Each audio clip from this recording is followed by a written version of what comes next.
My parents thought my dying grandmother was too weak to notice when they stole from her. They thought I was too scared to speak up. They were wrong, because 4 weeks later, in front of 30 guests at my mother's birthday party, my grandmother's, Layer stood up and dismantled my family's entire life in less than 5 minutes. By the end of the night, my father was shaking, my mother was crying, and my sister's brand new Mercedes was about to be taken away. And it all started with 7 quiet words my grandmother whispered into her phone. Asterisk. My name is Annabelle Thompson. I was 28 years old when my family finally went too far. In our house, love was never equal. It was ranked. At the top of the list was my younger sister, Megan. She was 4 years younger, but somehow always ahead of me, in attention, in praise, in importance. If Megan walked into a room, people noticed. If I did, I blended into the furniture. Growing up, I learned the rules early. Megan spoke. Everyone listened. I spoke. People checked their phones. At school events, my parents sat in the front row for Megan's volleyball games. For my piano recitals, they arrived late and left early. I told myself it didn't hurt. That was a lie. It hurt every single time. But I learned to swallow it. Because in my family, conflict was dangerous. Silence was survival. There was only one person who never treated me like background noise. My grandmother, Eleanor Whitmore. She wasn't just a sweet old lady who baked cookies. She had been a concert pianist. Real stages, real reviews, real audiences. Before arthritis stiffened her fingers, before age bent her spine, she had once been someone people stood up for. When I was 7 and my parents forgot to pick me up from school again, she came. When I cried over my first failed audition, she held my face and said, "Talent grows where it's protected." She was the only adult in my life who made me feel seen. Her house was my refuge. Lavender in the air. Old books stacked everywhere, and in the living room, a Steinway grand piano from 1892, dark polished wood. Ivory keys worn smooth by decades of music. That piano was the heartbeat of my childhood. When the world felt too loud, I sat at those keys and finally felt heard. 2 weeks after Grandma was moved to hospice, I sat beside her bed, holding her hand. Her skin felt thinner than I remembered, her grip weaker, but her eyes were still sharp. "Annabelle," she said quietly, "I need you to promise me something. Anything." "The Steinway, the piano in my living room. It's yours." I blinked. "Grandma, you don't have to."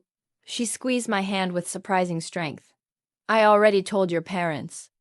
That piano belongs to you." I remembered that conversation. My father's tight jaw, my mother's polite smile that never reached her eyes, Megan's whispered comment about sentimental junk. At the time, I'd felt uneasy. Now I felt grateful. "You understand what that piano means," Grandma said. "The others only see money." She smiled softly. "Some people need to learn that not everything valuable has a price tag." I didn't realize she was already preparing for war. 2 weeks later, my phone rang after my last lesson of the day. It was my father. "No greeting. No warmth. Your grandmother had another heart attack. She's stable, but they're moving her to hospice. Family meeting in an hour." That was it. "No. Are you okay?" "No, this must be hard for you."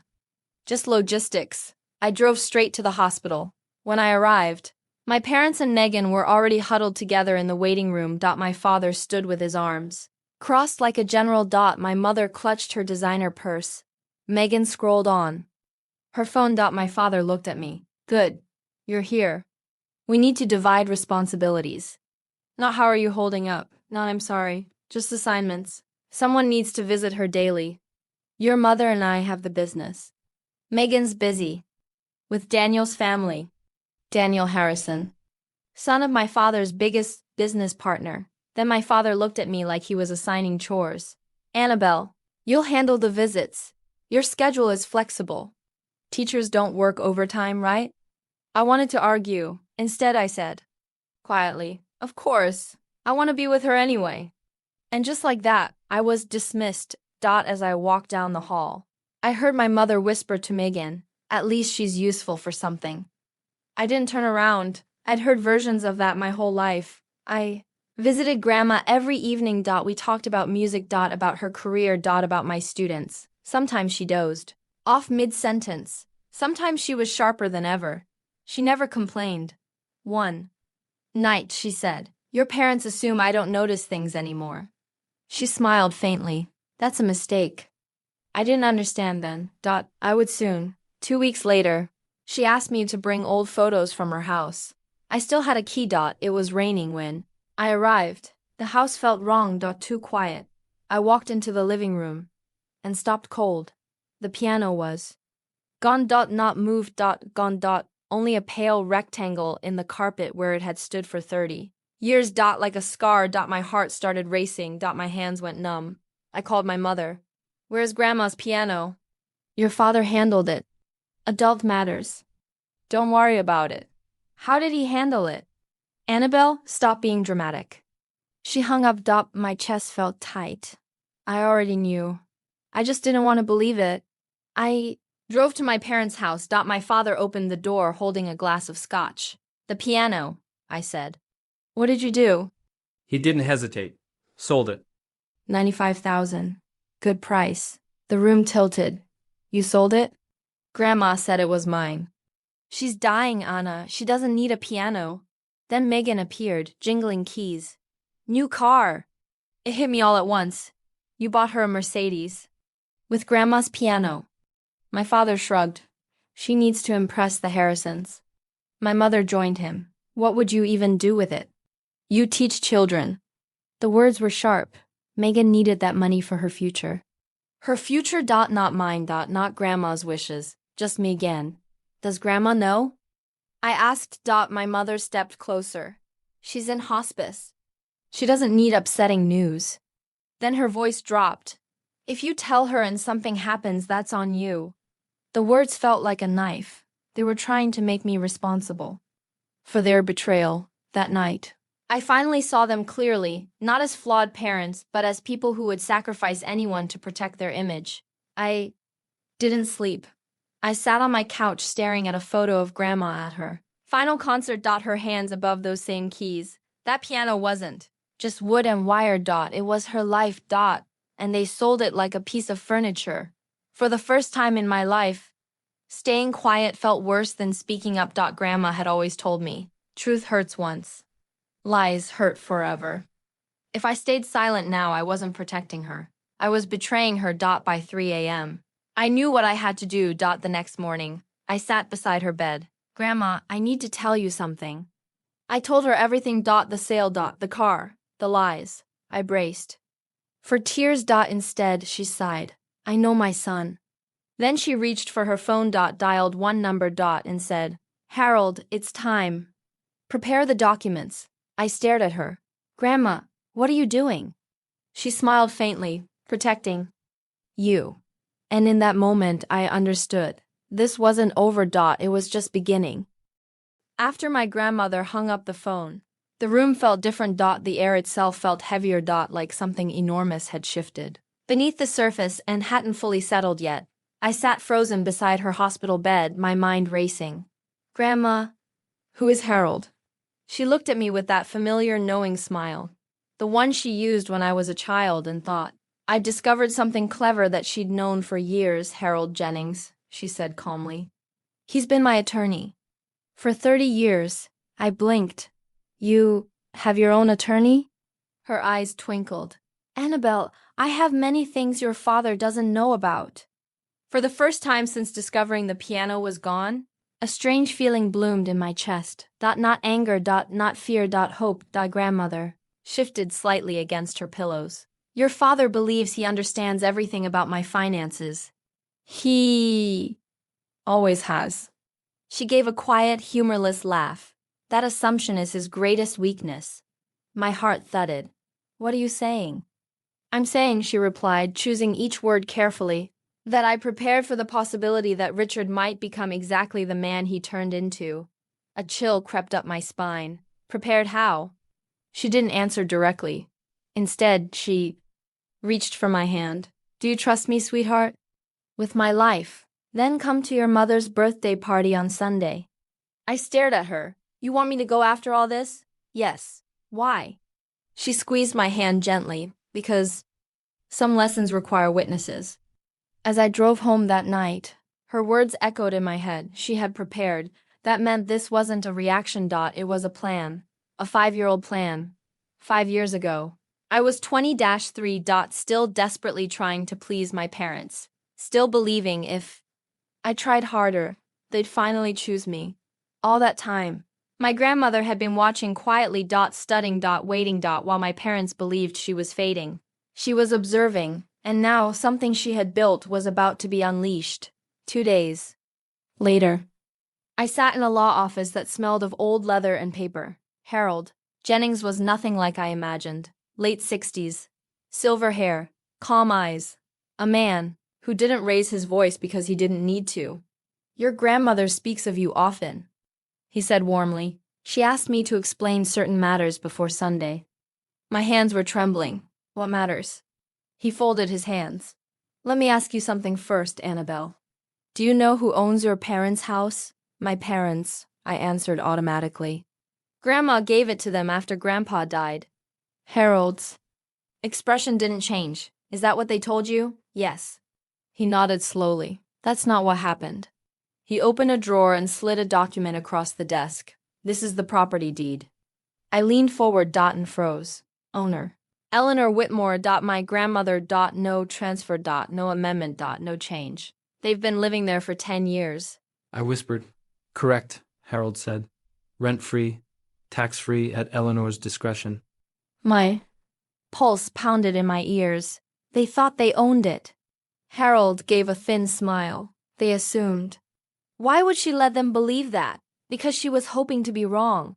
Harold's voice softened slightly. She wanted to believe her son would grow into responsibility.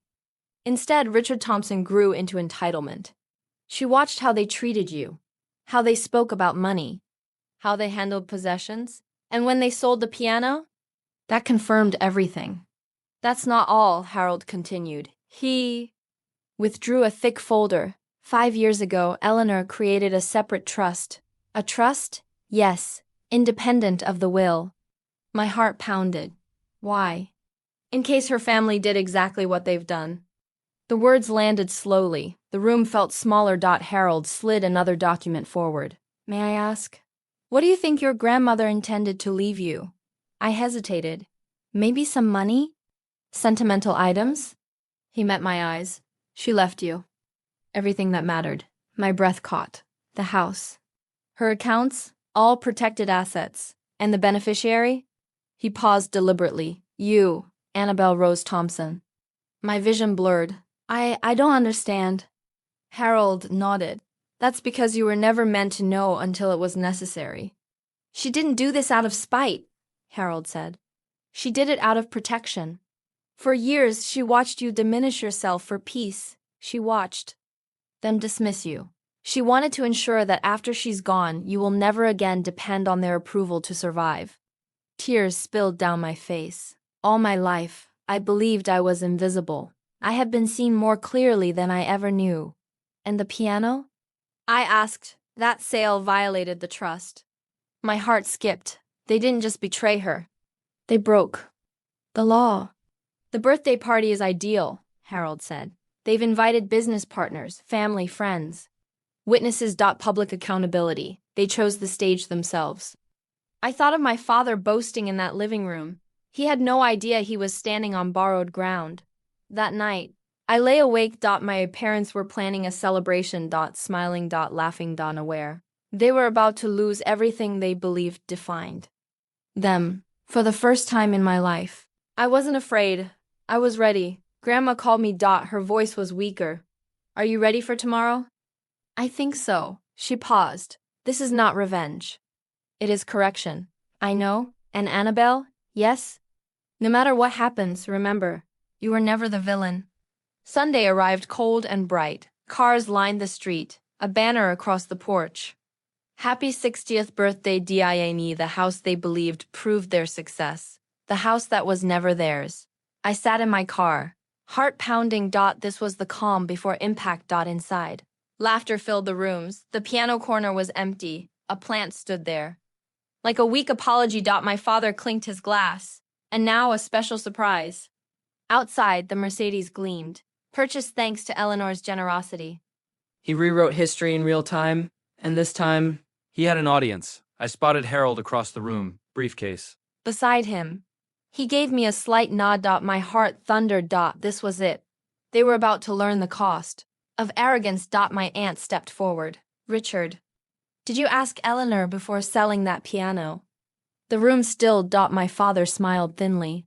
She's not well enough to decide these things. The lie sounded hollow. The room leaned in, and then Harold stood. My name is Harold Jennings, Eleanor Whitmore's attorney.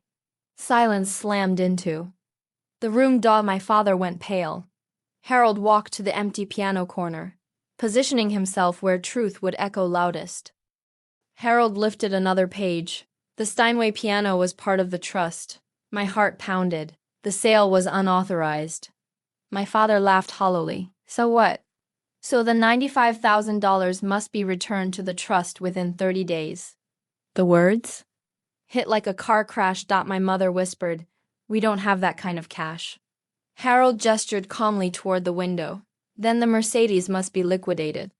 Megan burst into tears. My car? Daniel slowly stepped away from her. His father whispered in his ear, "They weren't on our side anymore." Everything my father had built rested on perception. And perception was collapsing. Partners looked away. Friends murmured. No one wanted to be associated with a man exposed as dishonest to his own dying mother. Status is fragile. Once cracked, it shatters. My father turned on me. You did this. I finally spoke. No, you did. My voice didn't shake. I didn't sell Grandma's piano. I didn't lie about it. I didn't threaten someone into silence. I looked at my mother. You told me I'd kill her if I told the truth. Her face drained of color. The room now saw them clearly. I spent 28 years being invisible. My hands were clenched. I thought that's what love required. But Grandma taught me something else. Love isn't shrinking yourself so others can feel bigger.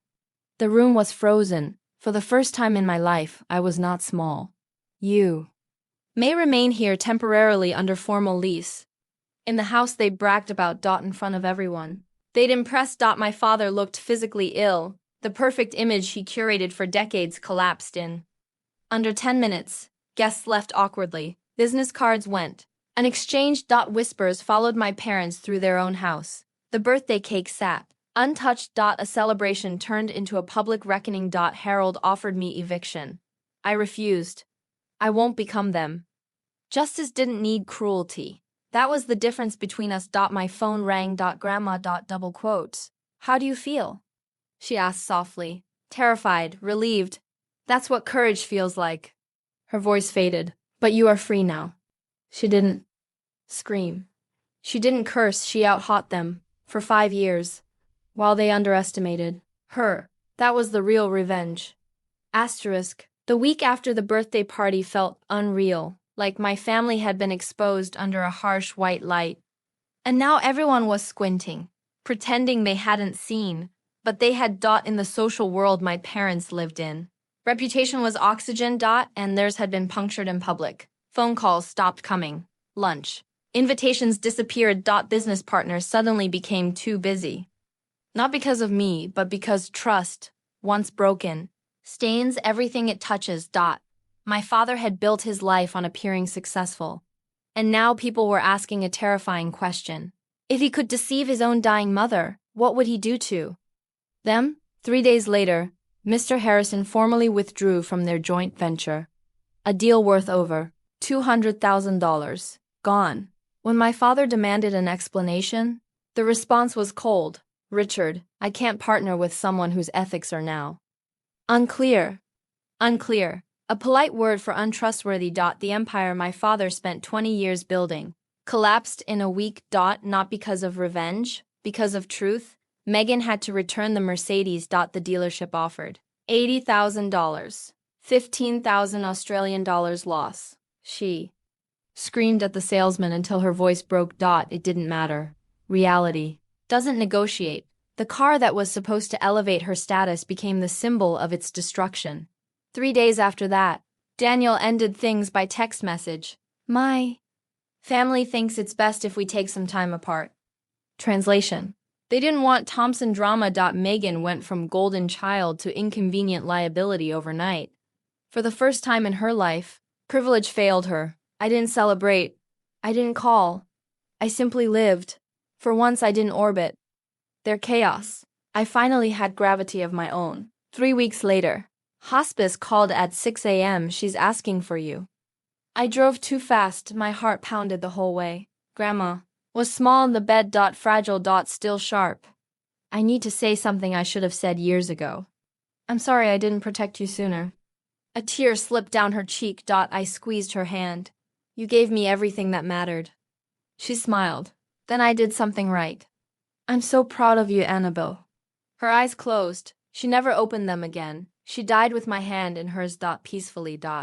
I played her favorite NOCTURNE. The church was quiet. My parents sat in the back. They didn't approach me. Some bridges burned silently. 6 months later, I moved into Grandma's house. It felt strange at first. Then, right? I bought a new piano. Not to replace the Steinway, but to continue the story. My parents moved out early. They said the memories were too painful. I think the truth was simpler. They couldn't stand living inside the evidence of what they lost. 8 months later, Megan called. She was riding the bus. Working entry level. In therapy. Being the favorite wasn't a gift, she said. It was a trap. For the first time, she sounded human. Not golden. Just real. Now, I sit at my piano as the sun sets, lavender in the air. The house is quiet, not lonely. Peaceful. I lost the family I thought I had, but I gained the life I deserved. I didn't inherit revenge. I inherited freedom, and that was Grandma's final gift. Sometimes justice isn't loud, sometimes it waits patiently, and when it arrives completely.